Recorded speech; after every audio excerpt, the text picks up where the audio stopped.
ये video OPGW या optical ground wire की स्थापना के लिए एक तकनीकी मार्गदर्शिका प्रस्तुत करता है, जिसे रिजोनिया QHSE टीम NCTL द्वारा तैयार किया गया है। परिचय में OPGW एक विशेष प्रकार की हाइब्रिड केबल है। ये ट्रांसमिशन लाइनों के लिए शील्ड वायर और हाई स्पीड फाइबर ऑप्टिक संचार नेटवर्क के आधार के रूप में दो मुख्य कार्य करती है।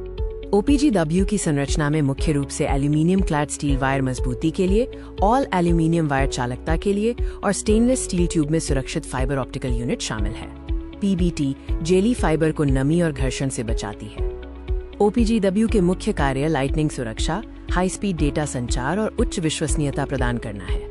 ये ओवरहेड ट्रांसमिशन लाइन को बिजली गिरने से सुरक्षित रखता है।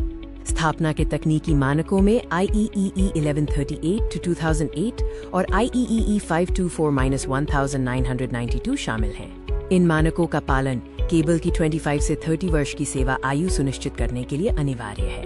पूर्व स्थापना तैयारी में रूट सर्वे और स्पैन कैलकुलेशन का सत्यापन, ड्रम एलोकेशन चार्ट तैयार करना और हार्डवेयर व एक्सेसरीज की उपलब्धता सुनिश्चित करना शामिल है।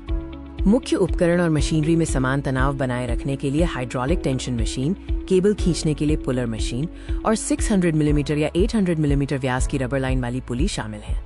टेंशन साइट सेटअप के लिए 10 मीटर गुणा 25 मीटर का समतल क्षेत्र चाहिए। मशीन को टॉवर की ऊंचाई से 3 गुना दूर रखें और मशीनों का सही अर्थिंग व एंकरिंग करें। ऑन साइट निरीक्षण और टेस्टिंग के तहत ड्रम प्राप्ति पर फिजिकल डैमेज की जाँच करें। केबल बिछाने से पहले OTDR टेस्ट द्वारा फाइबर की कंटिन्यूटी और एटेन्युएशन मान रिकॉर्ड करें। टेंशन पे ऑफ विधि OPGW बिछाने की सबसे सुरक्षित विधि है। ये शून्य घर्षण, निरंतर तनाव नियंत्रण और एंटी टोर्सन विप के उपयोग से केबल को ऐंठन से बचाता है। गति और तनाव नियंत्रण के लिए प्रारंभिक गति 5 मीटर प्रति मिनट होनी चाहिए और सामान्य गति 30 मीटर प्रति मिनट। बिछाते समय तनाव 10% RTS से कम होना चाहिए।